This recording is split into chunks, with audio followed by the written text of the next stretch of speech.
Greetings, everyone. Pete Pardo here from Sea of Tranquility. Welcome to another episode of Ranking the Albums. We're going to kind of continue on with this kind of like stoner rock metal slash doom slash psychedelic type of a thing that we've been doing for the last couple of we've had last week, and we did recent ones as well. But today we're going to go with a truly legendary band. If you're into this sort of music, think big, gargantuan, monster Black Sabbath style riffs and crazy guitar solos and psychedelic bass and guitar and meanderings at times and big plodding drums and music that seems like it's coming through a haze of pot smoke, right? We're talking about the U.S. band Sleep.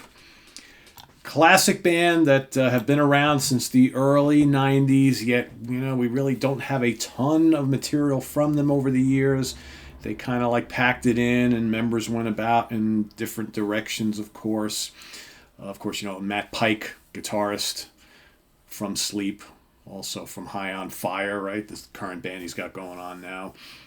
You got... who else is in this band? This is also Al Cisneros on vocals and bass. They've had some different drummers. The most recent drummer in the band, Jason Roeder, however he says his name. But a really, really kick-ass band that just produced some heavy, heavy sounds. Who else? Let me just make sure I'm not forgetting everybody. Chris Hakias was their original drummer. And also on guitars, early on in their career, they had two guitar players, actually, Justin Marler. He and Matt made up the guitar duo very early on, and then he left and they just became a power trio going forward. But really, really good stuff. Al, of course, bass and vocals, I think I mentioned that.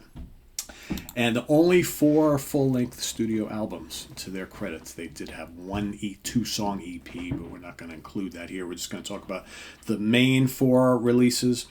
I've got 3 of the 4 in physical copy. One, their debut album, is really hard to track down. So let's get started. I'm going to go with my number 4. Go all the way to number 1. That's how we work them here. So number 4, I'm going to go with the only one I do not have a physical copy of, and good luck trying to get one these days. Volume 1 from 1999. Volume 1 was their debut album. The follow-up 2-song EP was called Volume 2. You think they're Black Sabbath fans? I guess so, right? Really strong album, actually. Raw production, as you would expect.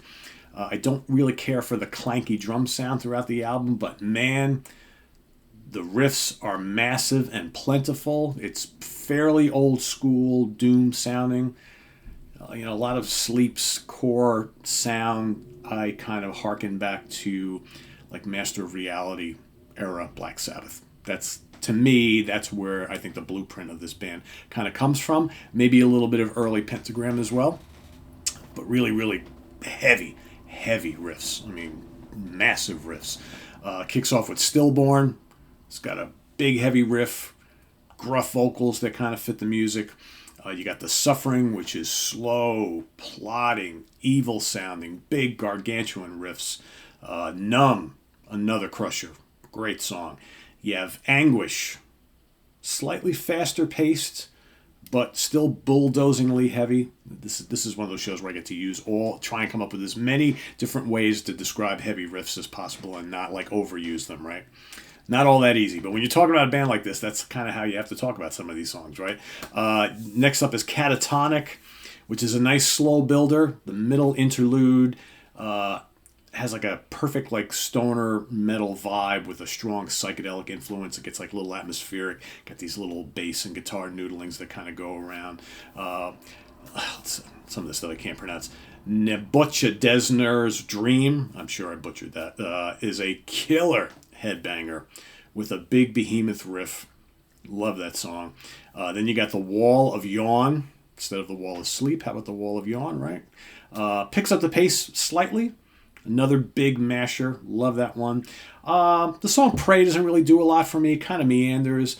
And then the last song, The Scourge, has a big bottom end.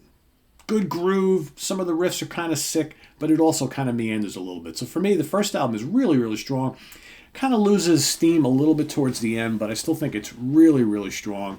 And I think for anybody who loves heavy riffs, it's a lot of fun. Like I said, if you don't already have it, you can easily go listen to it out there. But if you're looking to get yourself a hard copy of it, good luck. It's been long out of print and pretty pricey.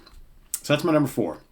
Number 3, this might be a little contrarian to some. Let me just preface this with saying that these are all really, really good albums. There's not a dud here at all. But my number 3, probably going to be number 1 for many people. And I'm going to go with Dopesmoker. From 1999, originally released in 1999. This is their third album. Originally released in 1999 on the Music Cartel label as Jerusalem, featuring one long 52-minute song called Jerusalem. Then they re-released it in 2003 on TP Records, titled Dopesmoker. Now all of a sudden that big long song, just under an hour, instead of called Jerusalem, is now called Dopesmoker. It was also reissued once again in 2012 on Southern Lord. That's actually the one that I have. I love the artwork on this. This is just absolutely spectacular. Look at that. And it believe it or not, it kind of really represents, and of course they're all like smoking the hookah, right? It really represents the pacing and feel of the album. So again, it's one long 52, 53-minute long track. At times, it's just waves of big feedback and fuzz-drenched riffs, and then the bass and the drums come in. Then you get some vocals, and then it meanders into something else. It twists and turns. It's a really great album. It's a heavy album. Slow, thunderous, atmospheric. The haze of pot smoke is everywhere on here. I mean, it's just literally, if you read up on this, they talk about how they were either completely stoned or tripping while they made this album, and it kind of sounds like it. But man, it's one of the heaviest stoner metal albums of all time. I have to be in the mood to hear it because you got to listen to it start to finish. This is not when I want to listen to some sleep. I generally don't put this one on because I like some of the other stuff because some of the songs are a little bit shorter because they have a lot of long tracks. But there are some times where I'm like, I'm in the mood to listen to this Dopesmoker because you just want an hour's worth of just, this nonstop, just kind of psychedelic doom that just kind of undulates and pulverizes and pummels and just takes you on that kind of journey. Now, I don't do the whole weed thing, so I'm sure there are people out there who they swear by this album because they partake, and I totally get that. Just like for me, there's songs I love to listen to when I'm drinking some beers, right? Well, so I do love this. I just probably would love it more if I was that person. So I would say if you are into that sort of stuff and you like kind of heavy music and you haven't heard this album, well, seek this out. Trust me on that. So it's coming in number 3 for me. I love it. I think it's great. I just think I enjoy the other two a little bit more. So let's go to number 2. We're going to go with their big return from 2018, the 4th album, and I'm hoping it's not the last, The Sciences. So this came out in 2018 on, and their website is Weedian.com. Yeah, these guys are into pot. Third Man Records. Now, this showed up out of the blue in 2018. There literally was no advanced hoopla for this at all because, this was 2018. Their last album was originally released in 1999. So, long time, right? It's about 20 years. And it just, all of a sudden, this was out there. And most people who were fans of the band were like, holy shit, Sleep is back. And it did not disappoint. These guys did not miss a beat. You got Al, you got Matt, you got Jason together, just crushing it. The opening title track is one of the shortest track on the album. It's called The Sciences title track. And it's just basically all Matt Pike, fuzz-laden guitar and feedback kind of sets you in the mood for the album. And then Marijuana's theme. Marijuana, right? Marijuana. Obviously, like I said, they make no bones hiding, what they're into. Crushingly heavy. Killer guitar sound. I love the production of this album. And like I said, these guys have not missed a beat in all those times together. Awesome way to open the album. Even Matt Pike is even hitting some Tony Iommi style solos You hear little references to Tony, classic Black Sabbath on this album. Then you got Sonic Titan, which 12 plus minutes. For those of you who have the reissue, various reissues of Dopesmoker, Sonic Titan was a bonus live track and now redone here for 2018. Terrific stoner doom stomper. 12 plus minutes, like a massive riffing, pounding drums. Like I said, can't miss track. Then you have Antarcticans Thawed, another lengthy number with slow, punishing riffs, gravelly vocals, absolutely scalding guitar solos. Great track. That's also 10 minutes. Right.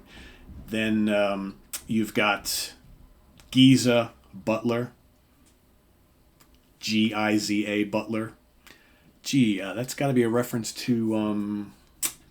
I wonder who that's a reference to. Geezer Butler, right? Obviously. Contains some wonderful, like, heavy wah-wah riffs, heavy as hell. And then you got The Botanist, which closes it out. That's like 6 minutes and change. Another face-melting riff monster. Heavy as hell. Drums are just massive. The riffs are monolithic.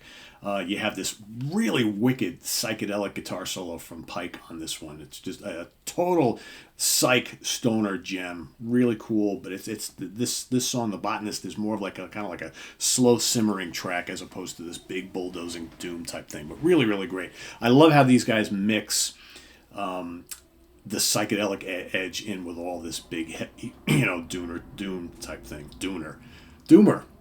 I just didn't even realize that I was combining doom and stoner. Doomer. That's exactly what this album is. It's a doomer album. It's one of the best doomer albums of all time. So yeah, so again, I hope this is not the last we hear from these guys, because this is absolutely terrific. And and I guess, what do you do when you've been out? I mean, this is a classic picture here. So you go out, smoke a few bowls, do some bong hits, head out to the diner, order yourself up a big breakfast. And you got all sorts of stuff here, but wait, the bong's on the table too, right? Whatever. All right, my number one really has always been my number one with this band. I really love this album a lot, and I think most people tend to go with Dopesmoker as their favorite sleep. I really love Holy Mountain, their second album from 1992. To me, and here they are on the back. What are they all doing? Yes, that's right.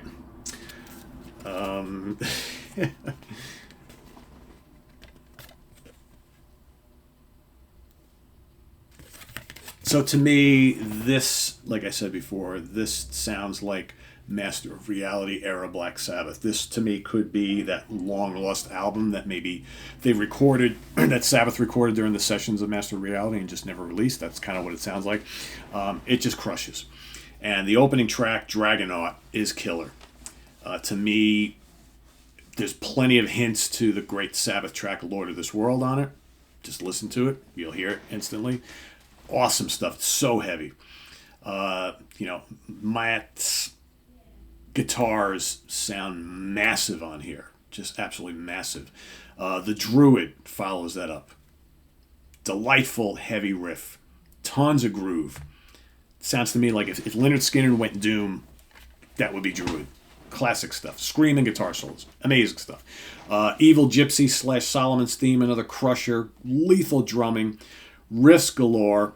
Al's, got good. It's got this kind of gravelly, kind of scream, kind of guttural vocal style. Not quite Ozzy, a little more extreme than that, right? Perfectly fits with the stuff here.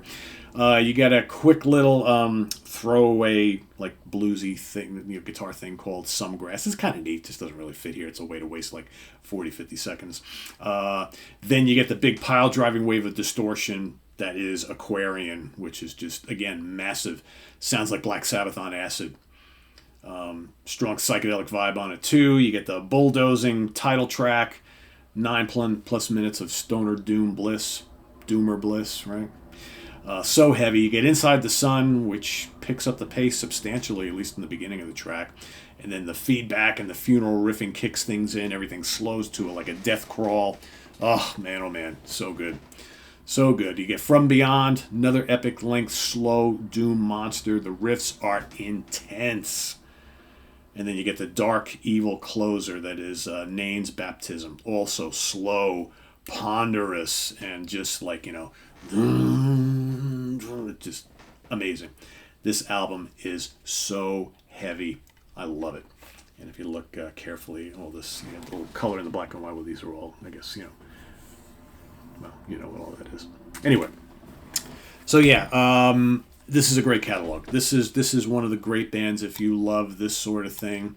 And if you don't love this sort of thing, man, you're missing out. So these are my top 3. Their debut is my number 4, but that's really good too. But like I said, if you, man, you can't go wrong with any of these folks. Can't go wrong with any of these folks. If you want to hear the band doing kind of like a little shorter, concise song, still heavy as hell, then the second album is for you. If you don't mind the big, long, 50-minute, like, epic wave of, psychedelic doomer, then get Dopesmoker. And if you want to hear them making new music just 5 years ago, The Science is terrific. Can't go wrong with these albums. Can't go wrong with these albums. Just absolutely Macedonian guitar tones and riffs, screaming guitar solos. The vocals perfectly fit the music. The drums are heavy. The bass is very prevalent in the mix. There's lots of little psychedelic noodling here in spots as well if you like the strong psych influence. But if you just love classic doom, like I said, early Black Sabbath, early Pentagram, boom, there you go right here. I mean, this is just amazing, amazing stuff.